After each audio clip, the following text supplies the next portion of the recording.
میرے ہاتھوں میں اس وقت ایک کتاب ہے، عورت زندگی کا زندہ۔ یہ کتاب لکھی ہے مشہور اسکالر ادیبہ زاہدہ حنا نے۔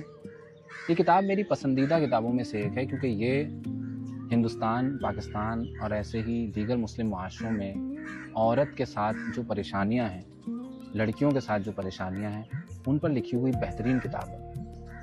اور اس کتاب کی خاصیت یہ ہے کہ اس میں ایک طرف جہاں مذہبی قاعدوں، سماجی رسموں کی وجہ سے ہونے والی پریشانیوں کا ذکر کیا گیا ہے، وہیں ساتھ ہی ساتھ ادب اور شاعری اور زبان کے ذریعے بھی عورت کو جو زخم دیے گئے ہیں ان کا ذکر بھی اس میں موجود ہے۔ تو یہ کتاب میرے خیال سے سبھی کو پڑھنی چاہیے، مردوں کو تو پڑھنی چاہیے، اور اگر اردو آتی ہے جن عورتوں کو، لڑکیوں کو، ان کو تو ضرور اس کا ایک بار مطالعہ کرنا چاہیے، تاکہ وہ خود سمجھ سکیں کہ ان کے مسائل کتنے اہم ہیں اور ان سے کیسے نمٹا جا سکتا ہے۔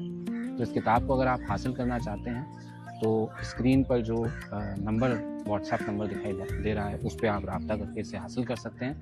یہ لائٹ ہاؤس پبلیکیشنز کا نمبر ہے، اسے چھاپا ہے ارشیا پبلیکیشن نے۔ بے حد شکریہ۔